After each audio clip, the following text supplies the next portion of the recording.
ज़्यादा से ज़्यादा जो छोटे मोटे केसेस हैं जिनमें समझौता हो सकता है, इसमें संभावना है, किसी भी संभावना है, तो उसको भी समझौता करा करके इस राष्ट्र हित में सोचा जाए।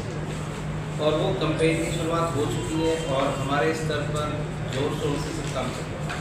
हमारे सारे जुडिशल ऑफिसर जितने स्टेक होल्डर्स हैं वो सब हमारे हमारे DMA से पूरी तरह से पूरी शक्ति के साथ लगा। आज मैंने आप सब लोगों को इसलिए आमंत्रित किया, निवेदन करना चाहता कि आप लोगों का बहुत अहम रोल है।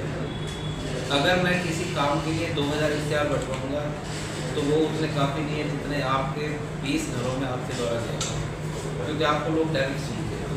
और हमारा जो उद्देश्य है, हमारा उद्देश्य ये है कि ज़्यादा से ज़्यादा लोग इन्वॉल्व हों, ज़्यादा से ज़्यादा लोगों तक बात पहुँचे। और हम बांका को बांका न्याय मंडल एक नई दिशा ले रहे हैं, करवट सी बदली। हमने यहाँ पर बहुत सारे चेंजेस किए हैं और बहुत सारी चीज़ों में मुझे लगता है कि बिहार में प्रथम रहेंगे। तो ऐसा ही आप लोगों से सब निवेदन है कि आप सब लोग थोड़ा थोड़ा हाथ लगाएं तो गोवर्धन पर्वत उठ जाएगा। और हम इस काम में भी बांका को पहले नंबर पर लाना चाहते हैं कि सबसे ज़्यादा केसेस का डिस्पोजल हो।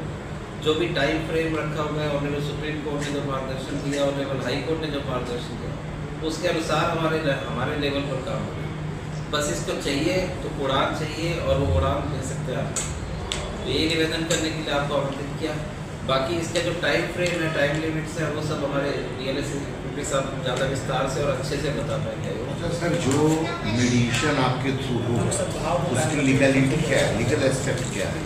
वो अगर मान लीजिए कि कोई एक एग्जाम्पल के लिए मान लीजिए वोटर एक्सीडेंट क्लेम का वाला केस होता है, तो वो उसमें जो पैसा बाद में क्लेम पूरा मुकदमा लड़के मिलने वाला हो सकता है, उससे कहीं ज़्यादा पैसा मिल जाए और उसको तुरंत 31 जुलाई तक उसका लाभ ये होगा कि एक्सिक्यूटेबल तो है ही है उद्योगवानी। दूसरी तरफ ये है कि किसी को भी अपील या रिवीजन में जाने की आवश्यकता है, जो जरूरतमंद है उसको तुरंत पैसा। इसके अलावा जैसे मैट्रिमोनियल केसेस है, उसके बाद किसी ने सेक्शन 9 का केस फाइल किया और साथ में रहना चाहते हैं और या कोर्ट प्रोसीजर में या ज़्यादा बात होने की वजह से लंबित पड़ा हुआ, तुरंत निपट जाएगा, घर बस जाएगा।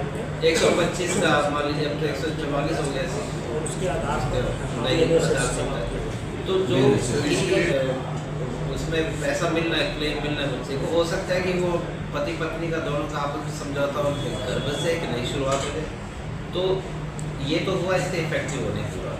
जहाँ तक इसकी लीगलिटी की बात है, कोई भी जो मीडिएशन में ऑर्डर पास होगा दोनों की सहमति से होगा हालांकि, लेकिन फिर भी उसको एक डिग्री की तरह, कोर्ट के जजमेंट की तरह उसको एग्जीक्यूट किया।